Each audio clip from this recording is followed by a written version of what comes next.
Hello నమస్తే. నేను journalist YNR. Telugu Desam పార్టీకి ఒక చేదు వార్త. తెలుగుదేశం పార్టీ చరిత్రలో 4 దశాబ్దాల తెలుగుదేశం పార్టీ చరిత్రలో ఆ పార్టీకి ప్రాతినిధ్యం లేకుండా పోయింది పెద్దల సభలో. రాజ్యసభలో తెలుగుదేశం పార్టీ పేరు ఇక వినపడదు కొద్ది కాలం పాటు. రాజ్యసభలో తెలుగుదేశం పార్టీ పేరు వినపడాలంటే 2026 దాకా ఆగాల్సి ఉంటుంది.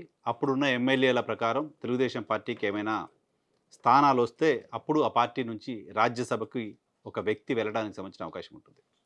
ఉపోద్ఘాతం ఏంటంటే, తెలుగుదేశం పార్టీ పెట్టిన తర్వాత రాజ్యసభలో ఆ పార్టీకి సంబంధించిన సభ్యులు ఎవరూ లేకుండా ఉన్న పరిస్థితి మొదటిసారి కనపడుతోంది. ఆంధ్రప్రదేశ్ నుంచి రాజ్యసభకు ప్రస్తుతం 11 మంది సభ్యులు ఉన్నారు. ఈ 11కు 11 స్థానాల్లోనూ వైఎస్ఆర్ కాంగ్రెస్ పార్టీకి సంబంధించిన అభ్యర్థులు ఉండబోతున్నారు ఏప్రిల్ తర్వాత. ఆంధ్రప్రదేశ్కు సంబంధించి ప్రస్తుతం ఉన్న రాజ్యసభ స్థానాల్లో 11లో 9 స్థానాలు వైసీపీ చేతిలో ఉన్నాయి. ఒక 2 స్థానాలు ఇప్పుడు ఏప్రిల్లో ఖాళీ కాబోతున్నాయి. 3 స్థానాలు ఖాళీ కాబోతున్నాయి. మూడిట్లో ఒకటి వైసీపీ, ఒకటి బీజేపీ, ఒకటి టీడీపీ. ఇప్పుడున్న సంఖ్యాబలం ఆధారంగా 2024 ఎన్నికలు జరగడానికంటే ముందే రాజ్యసభ ఎన్నికలు జరుగుతాయి కాబట్టి ఆ 3 స్థానాలను కూడా వైఎస్ఆర్ కాంగ్రెస్ పార్టీ గెలుచుకోబోతోంది. సో అంటే ఆంధ్రప్రదేశ్లో ఉన్న మొత్తం 11కు 11 రాజ్యసభ స్థానాల్లోనూ వైసీపీ అభ్యర్థులు ఉండబోతున్నారు.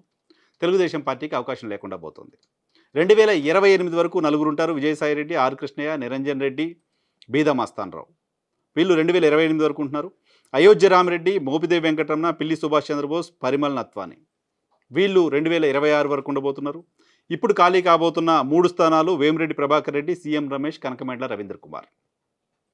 ఈ 3 స్థానాలు ఖాళీ కాబోతున్నాయి. ఈ 3 స్థానాలకు సంబంధించి వైసీపీ అభ్యర్థులే వస్తున్నారు కాబట్టి మొత్తం 11 స్థానాలు వైసీపీ చేతిలో ఉన్నట్టుగానే చూడాల్సి ఉంటుంది.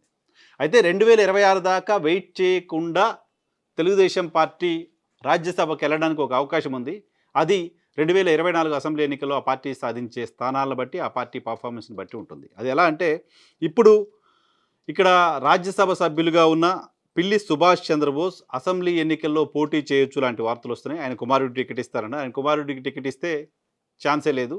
ఆయన కనుక పిల్లి సుభాష్ చంద్రబోస్ అసెంబ్లీకి పోటీ చేసి ఆయన అసెంబ్లీలో విజయం సాధిస్తే ఓ స్థానం ఖాళీ అవుతే అప్పుడు టీడీపీకి అక్కడ మెజారిటీ స్థానాలు వస్తే, టీడీపీ అధికారంలోకి వస్తే ఒక రాజ్యసభ గెలుచుకోవడానికి సంబంధించిన అవకాశం ఉంటుంది. అదర్వైజ్ 2026 వరకు తెలుగుదేశం పార్టీకి సంబంధించిన సభ్యుడు లేకుండానే రాజ్యసభ నడిచే పరిస్థితి ఉంటుంది.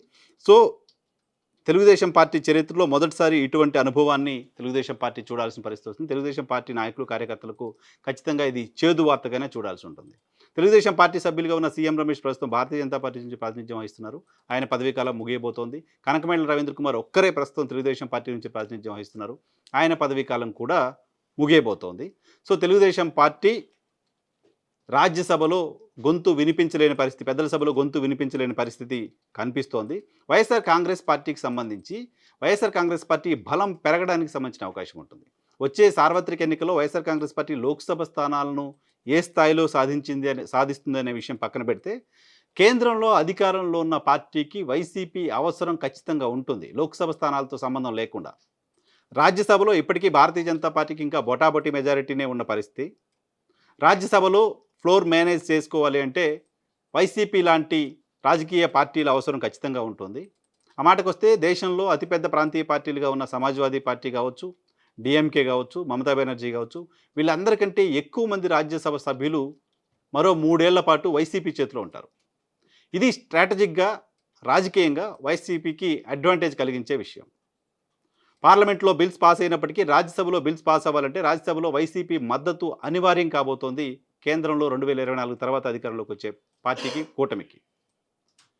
సో లోక్సభ స్థానాలకు సంబంధించి లోక్సభ స్థానాలు కూడా గణనీయంగా సాధిస్తే వైసీపీకి వచ్చిన ఇబ్బంది ఎలాగో ఉండదు. లోక్సభ స్థానాల్లో తగ్గినా, లోక్సభ స్థానాల్లో తెలుగుదేశం పార్టీ మెజారిటీ స్థానాలు సాధించినప్పటికీ కేంద్రంలో వైసీపీ పట్టు నిలుపుకోవడానికి సంబంధించిన అవకాశం కనిపిస్తోంది రాజ్యసభ స్థానాల ద్వారా. సో రాజ్యసభలో ఈ స్థాయిలో వన్ సైడెడ్ పర్ఫార్మెన్స్ వైసీపీకి ఉండడం భవిష్యత్తులో కేంద్రంలో కూడా ఆ పార్టీకి అడ్వాంటేజ్ కాబోతోంది.